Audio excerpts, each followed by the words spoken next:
वीरेशं तयोगहरणम् अगमवाहानं अट्टगुणाहन्ति सीतानं तौ सिद्धेन सिद्धे संयम सिद्धे चरित सिद्धेय नानं निदर्शनं य सिद्धे शिक्षा नमस्यामि इच्छामन्ते सिद्धभक्ति दशालोच्यं शमनानं सम्मदन्तं सम्मजयितानं अट्टव्यकमोपमकानं अट्टगुणसम्पन्नानं उड्डलोयमतीयमि पैक्यानं तौ सिद्धानं नैसिद्धानं संयम सिद्धानं चरितानं आतीतानागतवर्तमानकाले सिद्धानं संस्थितानं नित्यकालम् अजय पूज्य में वंदना में नमस्यामि दुख को कमको वैला सुगैगमनं समाधि मरणं जन्म संपत्ति हो मज्जम अतः प्राणिकाचार्य वंदना क्रिय पूर्वाचार्य अनुक्रमे सकल कर्म स्यार्थम पूजा वंदना सो समेतम श्री सुख भक्ति कायोत्सर्गम करोमि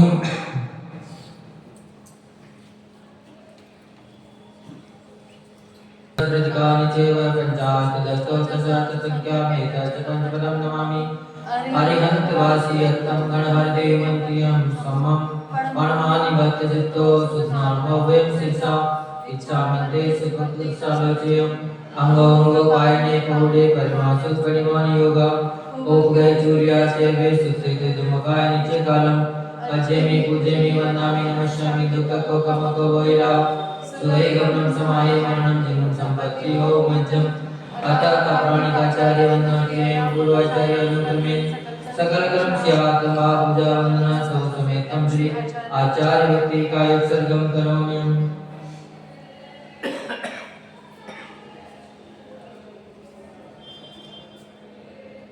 सोचरि तपोनिधिभ्यो नमो गुरुभ्यो गणो गुरुभ्यः छत्तीस गुण समग्रे पंच विहाचरण करण संदर्शे शिष्यानुत कुशले धम्मायि सदा वंदे गुरु भक्ति संयमेन तरति संसार सायं घोरं क्षीणति अट्टतमं जन्मरणं पावेति ये निद्रमन्त्रो मदिता ध्यानाग्निहोत्राकला षट्कर्मा पिरपोतपोदन्दना साधु क्रिया साधवा शीलप्रावरण गुणप्रवरण संक्रांते ज्योतिका मोक्षद्वार कपाटपाटनटा प्रियन्तमां साधवा गुरुः पावतो नित्यं ज्ञानदर्शनायिका चारित्राणं गम्भीरा मोक्षमार्गोपदेशा इच्छामि मन्ते आयुर्भक्तिदशालोच्यं शमनानं सम्बन्धं सम्मचरितान् पञ्चव्याचारणम् आयर्याणम् आयारागेषु गुणानवदेशीयाणं भोज्यायाणं तीरयाणं सर्वसारं स्या नित्यकालम्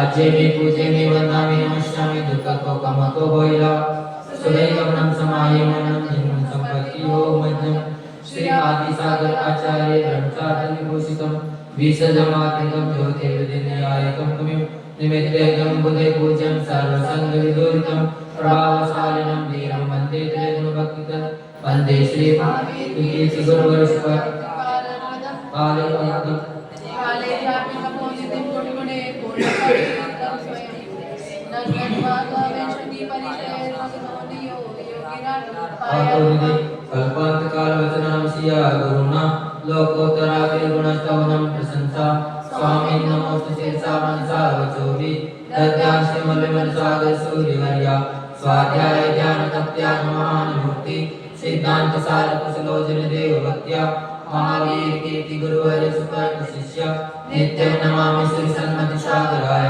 तुभ्यं नमो रवि समाधव तेजकाय तुभ्यं नमो श्री समुज्जल वेरुवाय तुभ्यं नमो दुर्विशालनाशनाय तुभ्यं नमो गुरुविराग शिवप्रताय तुभ्यं नमो परम रूप दिगंबराय तुभ्यं नमो सुचिन शासनवर्धनाय तुभ्यं नमो गुरुविराग सुनंदनाय तुभ्यं नमो गुरु विमर्शयतीश्वराय तुभ्यं नमो गुरु विमर्शयतीश्वराय तुभ्यं नमो गुरु विमर्शयतीश्वराय विश्वमें दिष्टं तिथिमग्न सुमनियंत्रण मंचा वचा करुणा करुणी आहार विहार निहार से रागें दोषें वही वेद नित्या प्रमादनवा जागने सपने से ज्ञाता ज्ञात भावन अतिक्रम अतिक्रम विचार अनाचार इत्यादि दोषा लग्न काम समिता प्राश्चित जागरण चिंतन कराते हैं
देवादि भगवान श्री शांतिनाथ भगवान की परम पूज्य राष्ट्रीय विश्वनाचार्य गुरुदेव विमल सागर जी महाराज जिनागम पंथ जय हो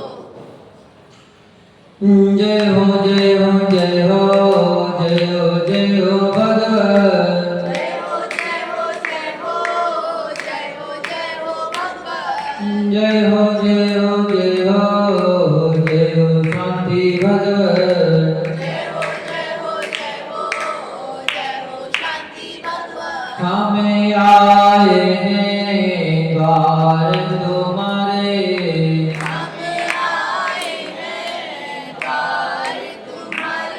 दे दो प्रभु जी हमको सहारे दे दो प्रभु जी हमको सहारे शांतिनाथ भगवन भगवन भगवन शांतिनाथ भगवन भगवन भगवन जय हो जय हो जय हो जय हो जय हो भगवन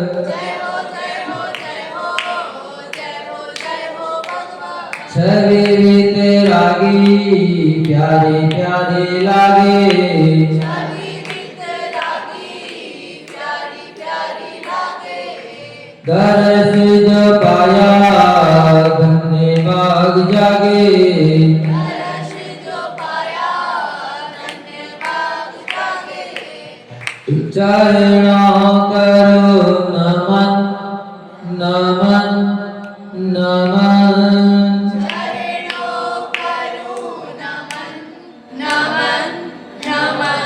जय हो जय हो जय हो जय हो जय हो भगवान जय हो जय हो जय हो जय हो जय हो भगवान सर्वज्ञ स्वामी शरण में आया सर्वज्ञ स्वामी शरण में आया कहीं न मिला जो सुख पाया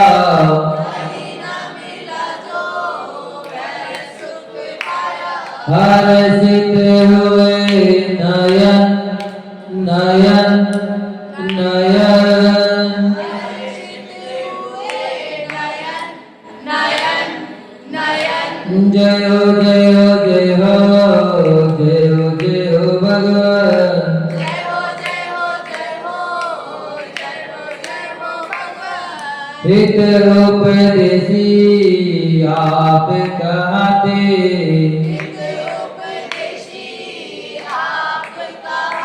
हम गुण गाने भक्त बन जाते हम गुण गाने भक्त बन जाते छोड़ो अब चरण चरण चरण छोड़ो अब चरण चरण चरण जय हो जय हो जय हो जय हो जय हो भगवान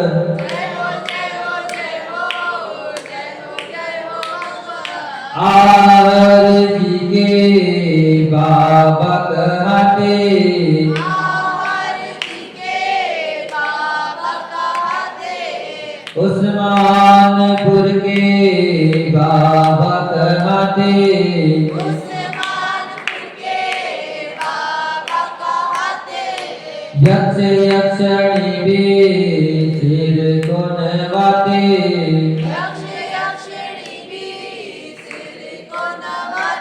झुकते मुनिगण मुनिगण मुनिगण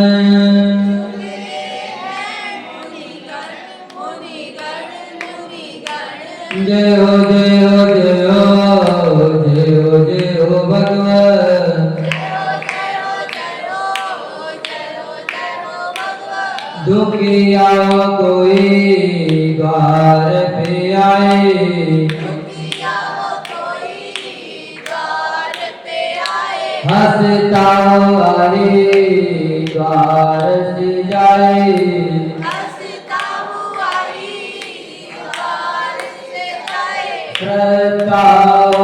पावन पावन पावन।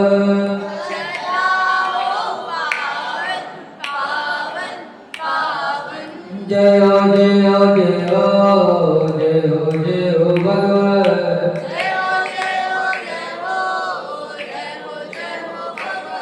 जय हो जय हो जय हो जय हो शांति भगवान।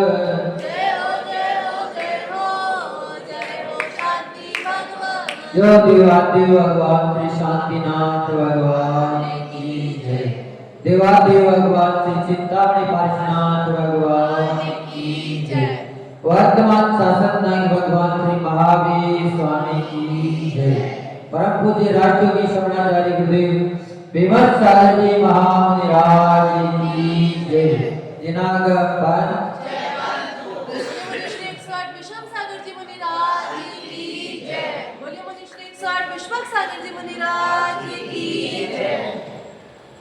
आचार्य भगत बता रहे हैं कि सम्यक दर्शन अपना कैसा होना चाहिए। तो सम्यक दर्शन के 8 अंग शास्त्रों में बताए गए हैं। निसंगित निकांक्षित आदि 8 अंग हैं। तो आज अपन पहले निसंगित अंग के बारे में जानेंगे कि निसंगित अंग कैसा होता है। सच्चे देव शास्त्र गुरु वह जिन धर्म के प्रति शंका नहीं करना ही निकांक्षित अंग है। ये इसकी परिभाषा है। क्या परिभाषा है? सच्चे देव शास्त्र गुरु के प्रति धर्म के प्रति कभी भी मन में संशय नहीं होना चाहिए, शंका नहीं होना चाहिए। अगर शास्त्र में कोई बात आई है तो उसमें अपने अंदर ये प्रश्न कभी भी नहीं उठना चाहिए कि वाकई में ऐसा है नहीं है। अगर थोड़ी सी भी अगर संशय है तो निश्चित ही अपनी सम्यक दर्शन अंग में कुछ ना कुछ कमी है। क्योंकि जो निसंकित अंग वाला होता है वो दृढ़ सदानी होता है। वो चाहे जो भी कह दे आंख मीच कर भगवान की वाणी पर वो विश्वास करता है। क्योंकि वह यह बात सोचता है कि कभी भी भगवान की वाणी अन्यथा नहीं हो सकती। उनके वाणी में जो आया है वो बिल्कुल अकाट्य है, बिल्कुल सत्य है। जीवादि 7 प्रयोजन भूत तत्वों में 6 प्रकार के द्रव्य व उनके प्रतिपाद्य स्वरूपों में द्रव्य गुण पर्याय के स्वरूपों में शंका का नहीं होना ही निकांक्षित अंग है। यानी कि जो भगवान ने 6 द्रव्य 7 तत्व 9 पदार्थ बताए हैं वो वैसे ही हैं, अन्यथा नहीं है। ऐसा पूर्णता श्रद्धालु होना चाहिए।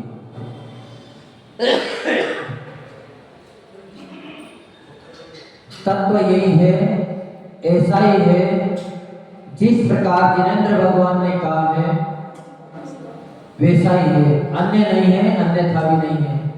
ऐसा दृढ़ संतान जिसके अंदर होता है वो उन की दृढ़ प्रतिज्ञा पाल पाए न पाल पाए, उसका ज्ञान उसको हो ना हो, लेकिन अगर श्रद्धा है तो उसका फल उसको स्वतः ही मिल जाता है। आचार्य लोग आगे बता रहे हैं कि श्रद्धा कैसी होनी चाहिए। तो श्रद्धा कहते हैं आप लोगों ने अगर देखा हो तो जो भी कोई लोहे के औजार बनाए जाते थे उस पर पानी चढ़ा दिया जाता था।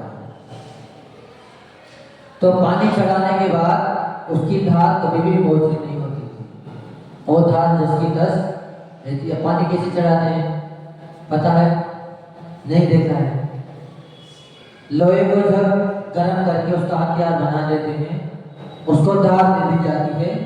उसके बाद उस गरम को बिल्कुल हल्की सी नोक पानी में मिट्टी के साथ डाल दी जाती है और वो उसी के साथ ठंडी हो जाती है। इसके बाद कहते हैं कि वह धार कभी भी मोचरी यानी कमजोर नहीं होती है। इसी को ही पानी चढ़ाना कहते हैं। जिस पर पानी चढ़ा हुआ है ऐसी तलवार टूट सकती है पर चुभ नहीं सकती, यानी कि कड़क हो जाती है। वो उसके टुकड़े तो हो सकते हैं लेकिन वो फिर बढ़ेगी नहीं। इसी प्रकार सत्य और असत्य का यथार्थ निर्णय कर जिसने सत्य धर्म को यथार्थ स्वभाव को जान लिया है उसका दृढ़ सिद्धांत हो जाता है। ऐसा उदाहरण आता है, आदि सागर जी जो महाराज थे उनके पिताजी थे, वो थे जमींदार और समय अंग्रेजों का राज था, तो हर किसी को जनरल के सामने झुकना पड़ता था। पर उनका नियम था कि वह मात्र देवशास्त्र के अलावा किसी के सामने नहीं झुकेंगे। तो किसी एक बेदी ने उनकी सूचना जनरल तक पहुंचा दी कि कोई न कोई तो शत्रुता कर ही रहते हैं। अब वो हमेशा अपने हाथ में एक अंगूठी रखते थे, तो कभी वहां जाते तो अपने अंगूठी को ही नमस्ते तो करते थे, पर उनको नमस्ते नहीं करते थे। लेकिन वो ये समझते थे कि हमें नमस्ते किया है और उसका भेद किसी ने दे दिया। तो उन्होंने एक दिन अंग्रेजों ने जहां जहां से वो निकलते थे वहां सभी जगह तलवारें लटका दी और सामने हर गली पर कई जगह उनके फोटो टांग दिए गए और कई जगह वो खड़े हो गए। अब उनका नियम था कि बल्कि प्राण जाए तो चले जाए, पर हम किसी के सामने नहीं झुकेंगे। और वो जाते थे तो घोड़े भी सवार हो, तो जैसे ही गए तो तलवार से सिर तो कटा लिया, लेकिन वो झुके नहीं। सिर तो उन्होंने कटा लिया कि वो झुकेंगे तो अगर बाहर निकलेंगे तो झुकना पड़ेगा, और सामने लगी थी तलवारें, तो तलवार से उनका सिर कट गया, पर वह झुके नहीं। तो ऐसी दृढ़ श्रद्धा होना चाहिए, अटल श्रद्धा की प्राण जाए तो बल्कि चले जाए। पर आजकल अपन थोड़े से लोग लालच में ही परिवर्तित हो जाते हैं, अपने धर्म को छोड़कर दूसरी जगह जाने के लिए तैयार हो जाते हैं, अपने वेशभूषा को त्याग देते हैं। जबकि अभी भी कई धर्म ऐसे हैं जो अपनी कट्टरता को नहीं छोड़ते हैं। अपने यहाँ तो अगर किसी से कह दिया जाए कि साड़ी पहनी जाए तो हर कोई मना कर देंगे कि वजन सा लगता है। लेकिन मोमडनों को देखना, गर्मी में भी वो पूरा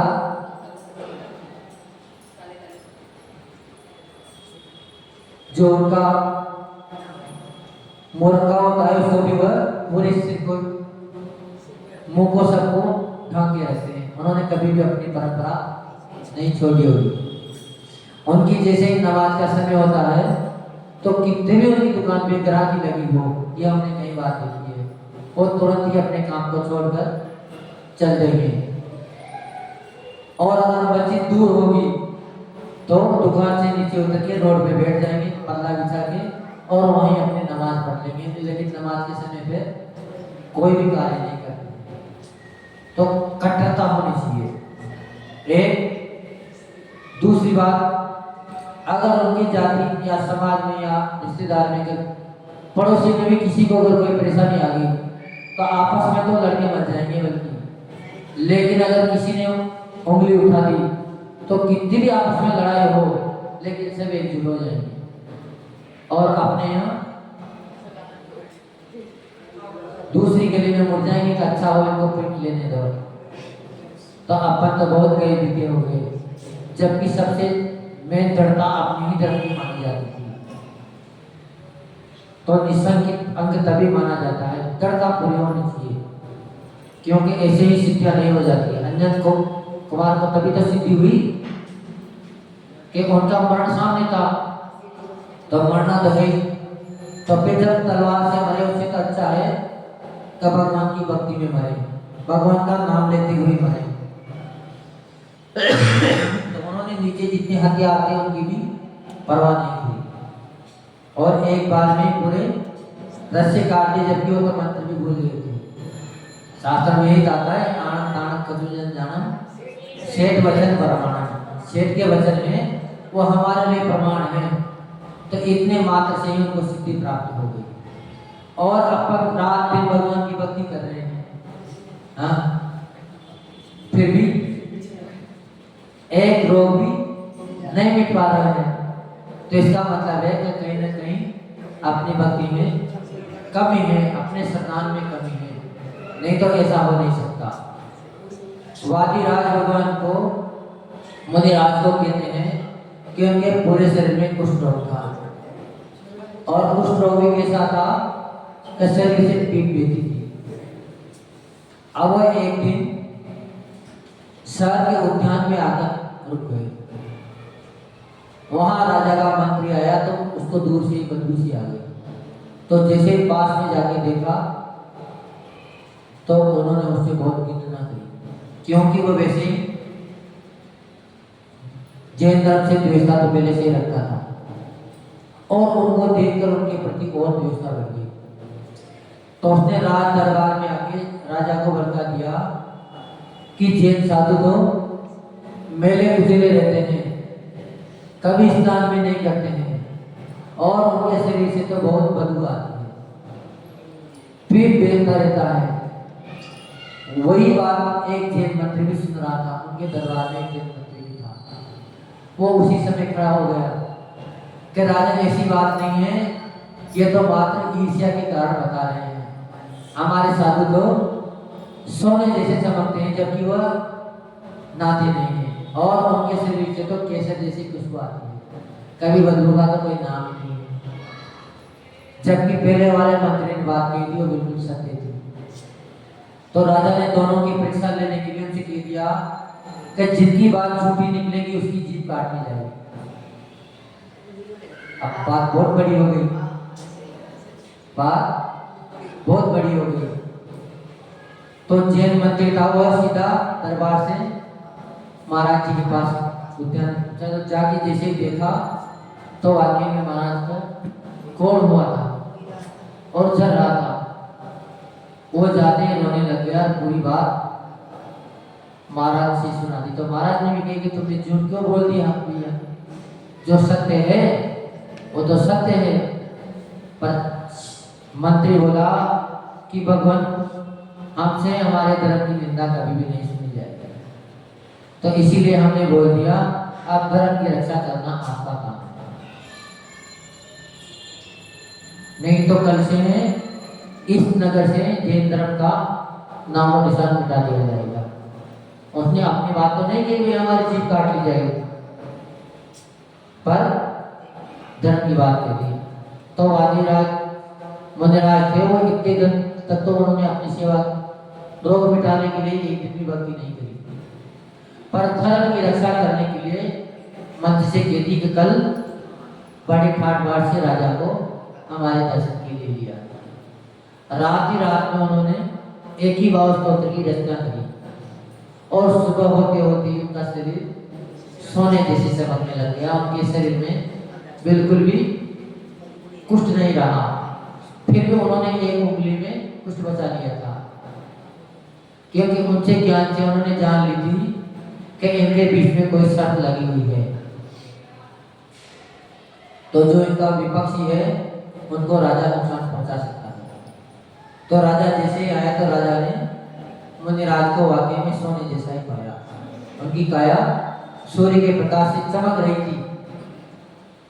तो वहां जाते ही जैसे उन्होंने दर्शन किए तो बड़े भक्ति भाव से उनकी श्रद्धा से दर्शन किए, और मुनि महाराज के सामने ही राजा ने हुक्म सुना दिया उसको कि भैया तुमने ईर्ष्यावश जैन धर्म की निंदा कर दी, इनके मुनि तो देखो बिल्कुल सोने जैसे चमक रहे हैं, और तुमने झूठ क्यों बोल दिया, अब तुम्हारी जीभ काटी जाएगी।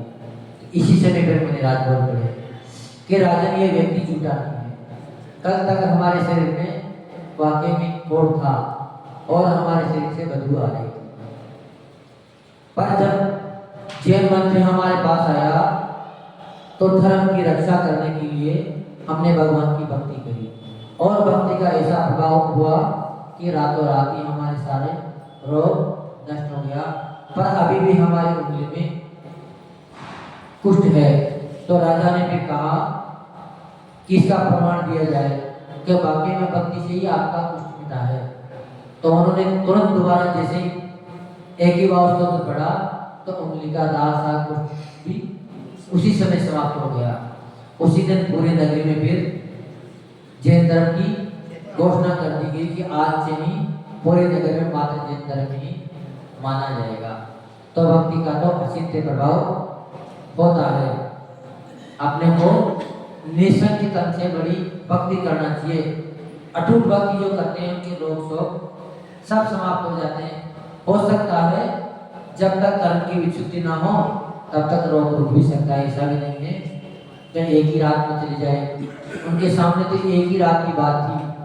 अगर एक रात में ना मिटता तो दूसरे दिन धर्म का संबंध नाश हो जाता। तो ये भी ना सोचें कि कोई बीमारी नहीं मिटी तब हमारे भक्ति में कोई कमजोरी है। पर भक्ति हमेशा निसंग भाव से करना चाहिए। धर्मात्मा इष्ट देवता आत्मा अनात्मा के स्वभाव में शंका रहित है, वही निसंकित सम्यक दृष्टि है।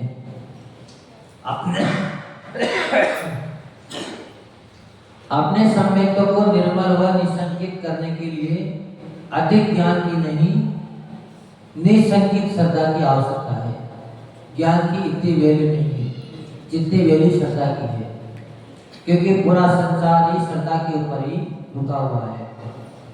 अगर एक दूसरे की श्रद्धा खत्म हो जाए तो परिवार में एक दूसरे का प्रेम व्यवहार खत्म हो जाएगा। शंका रूपी एक छोटा चूहा भी सम्यक रूपी विशाल वृक्ष को क्षण भर में धराशायी कर सकता है। अगर कोई शंका आ गई, मन में भ्रम आ गया, परिवार के किसी व्यक्ति के प्रति भ्रम आ गया तो परिवार पूरा टूट जाएगा। एक शंका भी पूरे परिवार को तोड़ देगी। तो इसीलिए कभी भी अपने अंदर शंका नहीं रहनी चाहिए। जिस प्रकार पैर में चुभा कांटा हृदय में चुभी कड़वी बात रूपी सल्ले अधिक व्यक्ति के आनंद शांति को नष्ट करने में समर्थ है, उसी प्रकार शंका रूपी सल्ले भी सम्यक को मलिन कर देता है। कि श्रद्धा जब चली जाती है तो सम्यक दर्शन भी छूट जाता है। शंका रूपी सूक्ष्म छिद्र भी श्रद्धा रूपी अमल निर्मल नीर से भरे हुए हृदय रूपी घट को अंतर्मुख में खाली कर सकता है।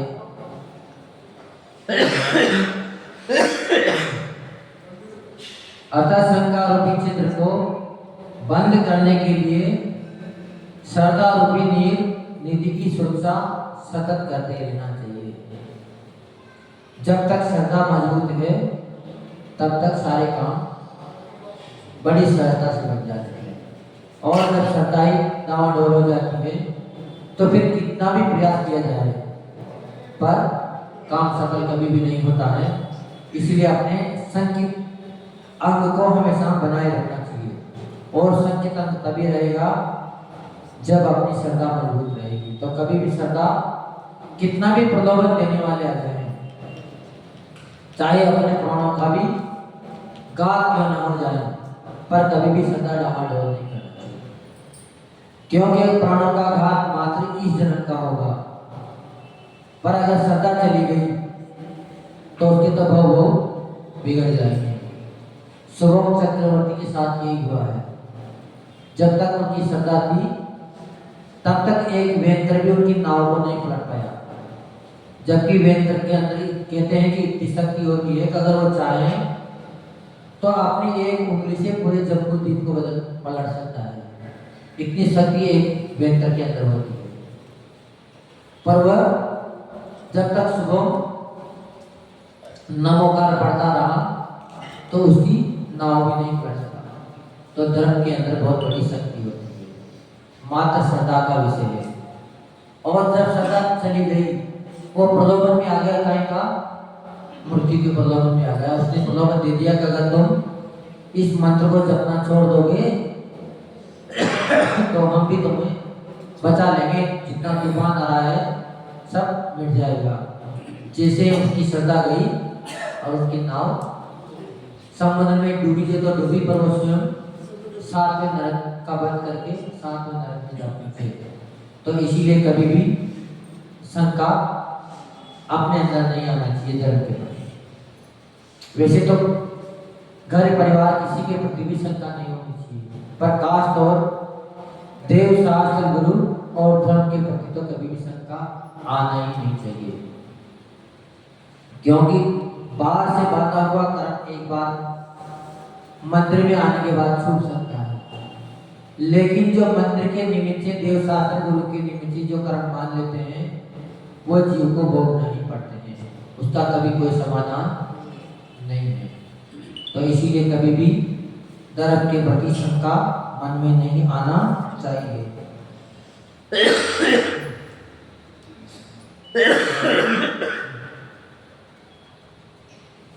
प्रसन्न करे जाएंगे।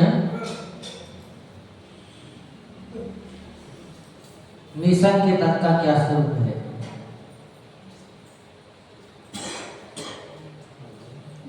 बताओ। इधर नहीं सुनी किसी ने? अमित जी देर बोले, किसी ने कुछ नहीं सुना?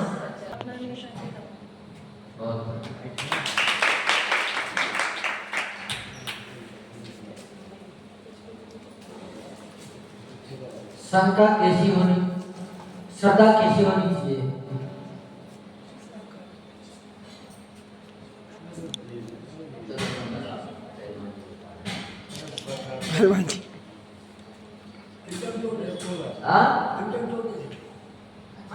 नहीं, हम अभी उदाहरण दिए, उदाहरण में एक बताओ अभी पीछे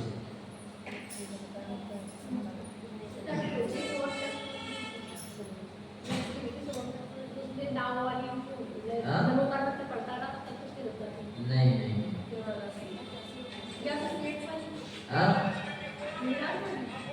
शंका कैसी होनी चाहिए? उदाहरण देता हूँ मैं, जब चैप्टर पढ़ो तो तब ध्यान देना। चलो और क्या बता रहे हैं?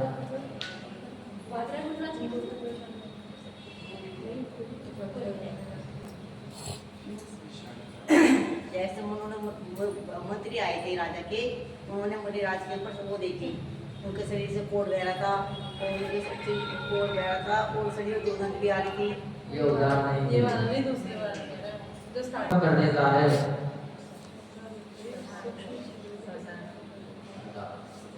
श्रद्धा सम्यक दर्शन वृक्ष को, हाँ, सम्यक दर्शन रूपी वृक्ष को, सम्यक दर्शन रूपी वृक्ष को और सिद्ध नहीं पता, नहीं पता। अमल निर्मल नीर से भरे हुए हृदय रूपी घट को अंतर्मुख में ही नष्ट कर देता है, क्योंकि उसका तो सही बताते हैं सभी, पहले उन्होंने भी सही बताया जो तो कोई व्यक्ति नहीं थी, पर अभी जो सुनाए जा रहे हैं उसी के तो प्रश्न किए जा रहे हैं, तो उसी के आधार पे उत्तर होना चाहिए। जैसे उत्तर सही है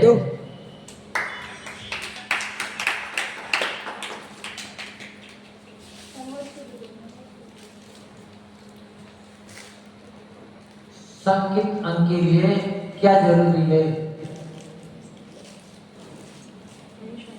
संकित अंक को पालन करने के लिए क्या जरूरी है?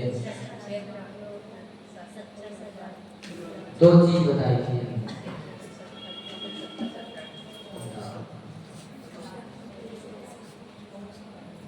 सात तत्व, छह दल, नौ पदार्थ, अधिक किसकी जरूरत नहीं है? शंका नहीं करनी चाहिए। अब आधो उत्तर तो हमने बता दिया वैसे। आधो उत्तर करना है आपका। शंका ही नहीं करनी चाहिए। और नहीं है कोई? धर्म करने में शंका नहीं करनी, शंका रहती है कोई भी धर्म। निसंक धर्म को पालने में ज्ञान की ज्यादा जरूरत नहीं है, मात्र केवल श्रद्धा सच्चाई। की जी हाँ, तो धनतेरस क्यों मनाते हैं?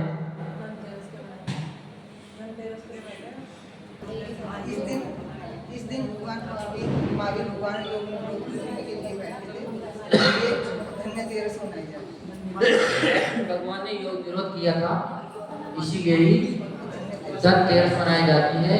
कि भगवान आप धन्य हो, आपके पास इतना वैभव सब सुविधा है, उसको भी आपने छोड़ दिया और अंतिम जो लक्ष्य है उसके लिए आपने योग विरोध कर लिया, इसलिए सभी देवों ने कहा था कि धन्य हो, आज का दिन धन्य हो गया।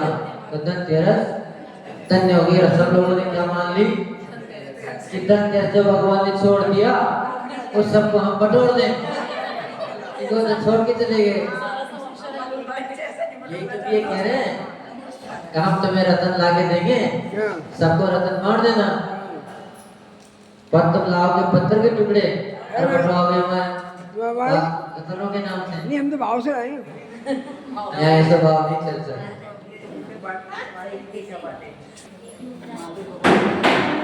उस समय कोई भी मिजाज मोक्ष दे गए थे कि हमारे भगवान ने महावीर स्वामी के साथ देवी गुजरात या दूसरे स्थान से गए थे? क्या?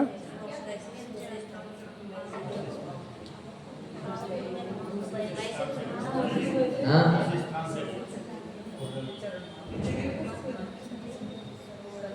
बताओ बेटा, बताओ। खड़े होके बताओ तब मानेंगे, कैसे मान लेंगे हम? दूसरे स्थान से गए। हाँ? दूसरे स्थान से गए। सुन के तो करोड़ करते ही बात।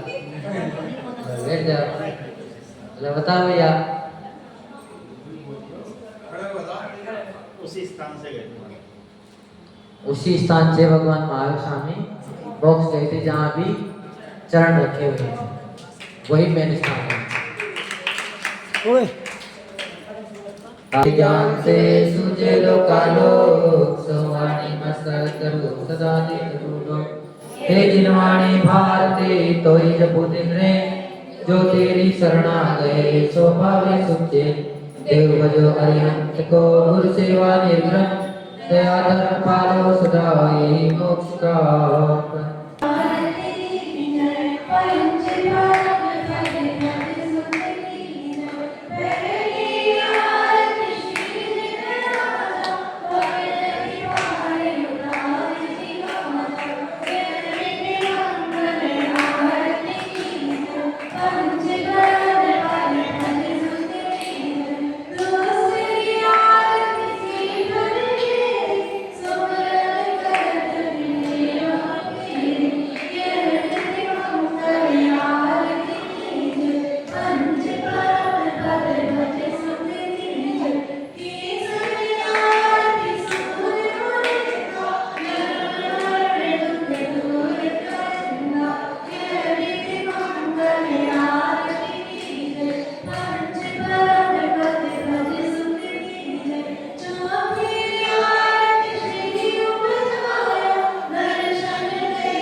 कंचन की थाली गुरुवर आए हो गुरुवर, हम सब उतारे थाली आए हो गुरुवर, हम सब उतारे थाली आए। ग्राम जतारा जन्म लिया है, भगवती है माता। ग्राम जतारा जन्म लिया है, भगवती है माता। सनत कुमार के लाल तुम्हें हो, सनत कुमार के लाल तुम्हें हो, झुका रहे हैं माथा गुरुवर, हम सब उतारे थारी आरती ओ गुरुवर, हम सब उतारे थारी आरती। महाव्रतधारी गुरुवर परिचय के हैं जेता। पांच महाव्रतधारी गुरुवर परिचय के हैं जेता। मुक्ति पथ के तुम ही गुरुवर, मुक्ति पथ के तुम ही गुरुवर, वो सच्चे नेता गुरुवर, हम सब उतारे थारी आरती। ओ गुरुवर हम सब उतारे थारी आरती। बाल ब्रह्मचारी गुरुवर ना झूठा जंगे भाया। बाल ब्रह्मचारी गुरुवर ना झूठा जंगे भाया। गुरु विराग के चरणों आकर, गुरु विराग के चरणों आकर, सैया में अपनाया गुरुवर, हम सब उतारे थारी आरती। ओ गुरुवर हम सब उतारे थारी आरती। धरती अंबर दशो दिशाएं वंदन करती है। धरती अंबर दशो दिशाएं वंदन करती है। सारी सृष्टि गुरु चरणों में, सारी सृष्टि गुरु चरणों में अभिनंदन करती है गुरुवर, हम सब उतारे थारी आरती। ओ गुरुवर हम सब उतारे थारी आरती। करुणा सागर गुरु हमारे चरणों बलि बलि जाए। करुणा सागर गुरु हमारे चरणों बलि बलि जाए।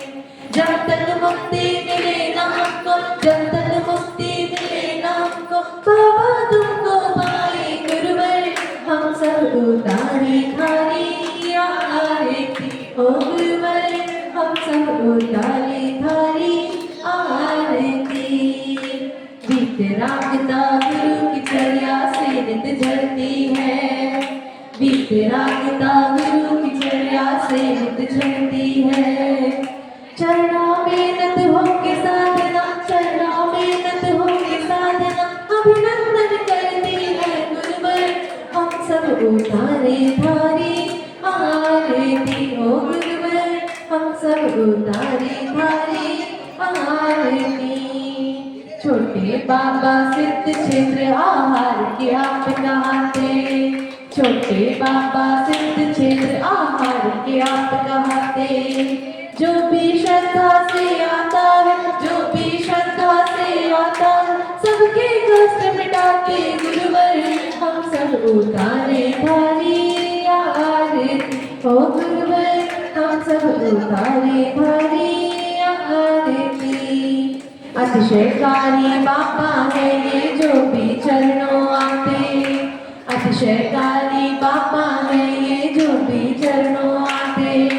अपने मन की सभी मुरादें, अपने मन की सभी मुरादें वो पूरी कर जाते गुरुवर, हम सब उतारे थारी आरती। ओ गुरुवर हम सब उतारे थारी। शांतिनाथ प्रभु के लघुनंदन सुंदर सब गुण गाते। शांतिनाथ प्रभु के लघुनंदन सुंदर सब गुण गाते। यक्ष यक्षिणी संग देवगण, यक्ष यक्षिणी संग देवगण, पूजा नित्य रचाते गुरुवर, हम सब उतारे थारी आरती। ओ गुरुवर हम सब उतारे थारी आरती। रत्नों का दीपक लाया, भावों का दीवर लाया, कंचन की थाली गुरुवर आरती। ओ गुरुवर हम सब उतारे थारी